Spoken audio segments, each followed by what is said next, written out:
Bonjour à tous, on est samedi 3 juin et comme prévu, l'épisode 2 aujourd'hui des Chemins du Monde. Aujourd'hui, on va revenir sur la journée d'hier et on va un petit peu se projeter sur les huitièmes de finale qui vont se jouer pour la plupart ce soir. Donc hier, les faits marquants, le fait marquant de la journée pour nous Français, ça a été l'élimination de Tristan Flore donc en 16e de finale contre le Portugais Marcos Freitas. Match extrêmement spectaculaire, extrêmement serré qui s'est soldé par une défaite donc d'Ouzis Label du français. C'est vraiment, vraiment dommage. Il a eu beaucoup de mal à rentrer malheureusement dans la partie en concédant les trois premiers sets.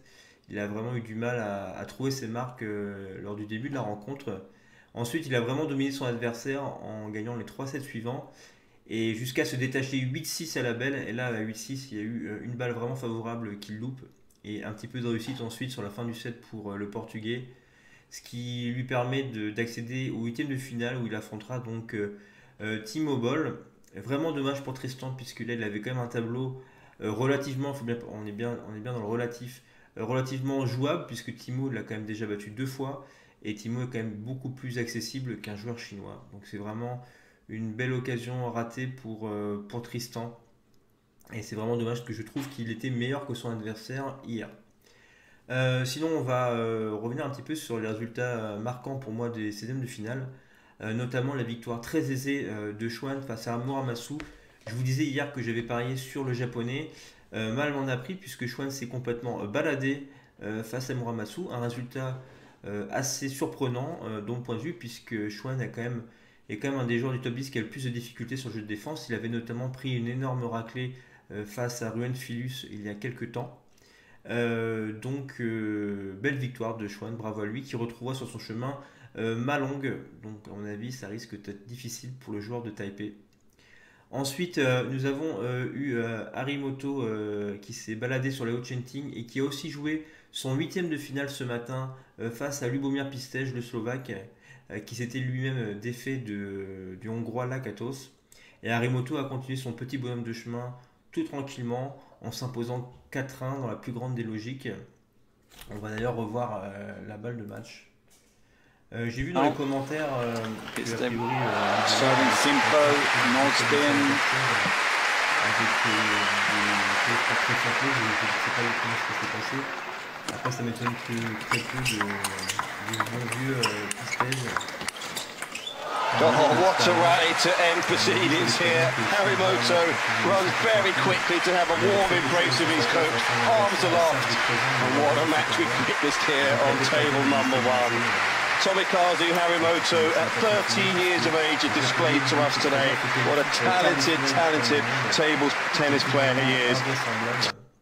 Et qui retrouvera sur son chemin le vainqueur du duel des Chinois entre Sushin et Lin Gaoyuan. Lin Gaoyuan qui a eu beaucoup de mal à se défaire hier de l'Indien Kamal. À ma grande surprise, je pensais qu'il allait continuer d'écraser la concurrence, mais Kamal a fait beaucoup de résistance. Il y avait même 2-2, 2-7 partout avant que Lin Gaoyuan prenne le dessus. Sushin continue son petit bonhomme de chemin en s'imposant de manière facile face à Calderano. Et donc un match assez indécis entre les deux Chinois. Je verrais bien Lin Gaoyuan gagner, à voir cependant. Mais j'ai un petit feeling sur Gaoyuan.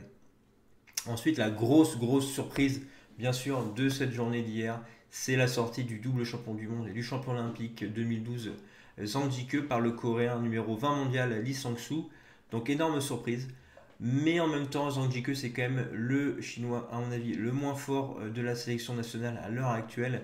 Et même si son palmarès est exceptionnel, je pense qu'en 2017, il a vraiment perdu de sa superbe. Peut-être aussi un petit peu sa motivation puisqu'il a complètement tout gagné lors de sa carrière. Et je pense qu'à l'heure actuelle, il devrait peut-être sortir de la sélection nationale et laisser sa place à d'autres joueurs tels que Fangbo ou Yanan ou peut-être d'autres jeunes joueurs. En tout cas, bravo Alexandre qui retrouvera sur son passage donc en huitième de finale le vétéran biélorusse Vladimir Samsonov qui n'a fait qu'une bouchée de Géonis. Match assez indécis. J'ai regardé un petit peu le résultat l'année dernière. Ils se sont rencontrés deux fois. Une victoire 4-3 pour Samsonov et une victoire 4-0 lors de leur dernière 4-1 pardon, du coréen. Les bookmakers donnent le Coréen largement favori. À mon avis, c'est beaucoup plus équilibré que ça. Je dirais que c'est un match environ à 50-50. À savoir comment Lee Sung-soo arrive à digérer l'énorme perf qu'il vient de faire. Est-ce qu'il va pas avoir une sorte de décompression ensuite, c'est difficile après une telle perf d'enchaîner et de se retrouver face à un adversaire aussi expérimenté que Samsonov. Donc à voir. À mon avis, c'est un match très serré et très plaisant à voir. Ensuite, les trois derniers huitièmes de finale.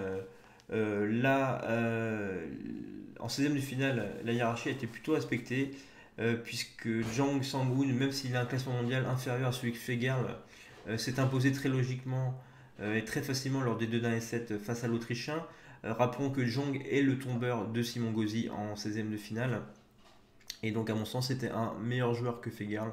Il retrouva sur sa route le Hong Kong porte plus Won Chun King qui s'est défait très difficilement du Suédois Mathias Carlsson. Donc un match assez indécis, je n'ai aucune idée de qui pourrait gagner ce match. Surtout que généralement les matchs entre asiatiques sont assez différents des matchs entre asiatiques et européens. Donc à voir comment Jong arrive à maîtriser le jeu porte-plume du hongkongais. Les deux derniers huitièmes de finale opposeront Dimitri Ucharov qui a battu très difficilement le roumain Unor Soch. Je pensais que Dima avait trouvé sa vitesse de croisière avant-hier face à Drinkle, mais Ucharov est coutumier du fait. Il éprouve souvent beaucoup de difficultés à se défaire de joueurs qui semblent sur le papier largement inférieurs, mais par contre il est toujours aussi fort mentalement, il est toujours aussi fort à la belle. J'aimerais bien connaître ces statistiques de victoire et de défaite sur les matchs en 7-7 ou 3-2, mais je pense qu'elles sont exceptionnelles. C'est vraiment sa grande force. C'est-à-dire que dans le jeu, il est très fort, mais mentalement, il est encore plus fort que sa technique. C'est vraiment son gros point fort à mon sens. Son niveau de jeu a été, à mon avis, moyen par rapport à son classement mondial. Par contre, j'étais impressionné de Unor Soch.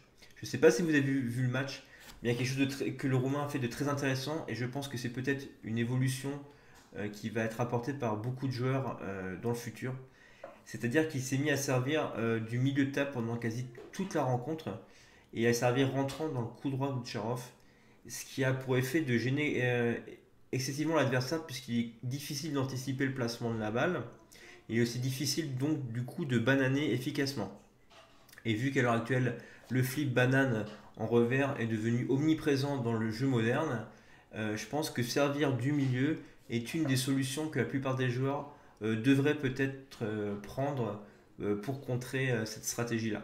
En tout cas, c'était très bien joué de la part du North Soch qui a montré de très belles choses, notamment en contre-initiative, où il arrive aisément à céder de la vitesse adverse et il a mis plusieurs fois hors de portée l'Allemand, juste avec des contre-tops en tout relâchement. Donc vraiment impressionné par le Roumain, un peu moins par Ocharov qui va retrouver sur sa route le jeune japonais Niwa Koki. Je pense que c'est un joueur qui lui réussit pas mal. Donc je mettrai quand même Dima largement favori sur ce match. Niwa qui, comme je l'avais prédit, a eu une rencontre difficile face au Danois Groth. Il était mené donc 2-7-0 et puis après il a pris le dessus et s'est imposé toutefois logiquement. Et le dernier huitième de finale qui a déjà eu lieu, c'est Fan Zhendong qui a écarté Philus seulement 4-2. C'est vrai qu'hier j'avais vu le 16e de finale de Philus sur le hongkongais NG Paknam et j'avais trouvé Philus excessivement fort, quasiment indébordable. Il est sur toutes les balles, sur toutes les zones, sur toutes les variations, il répond présent, il est capable d'attaquer des deux côtés. C'est une vraie forteresse. Et bon, on parle de Fan Zhendong, mais je me suis dit que peut-être il allait peut-être pas prendre une si grosse caisse que ça, puisqu'il est vraiment ultra affûté.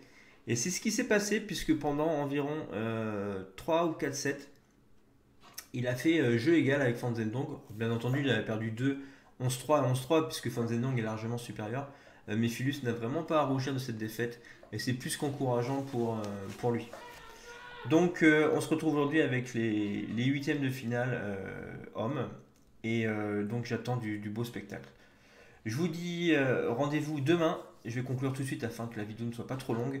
Et demain, promis, on se penchera aussi sur les féminines et sur les doubles. Allez, à très bientôt. Ciao!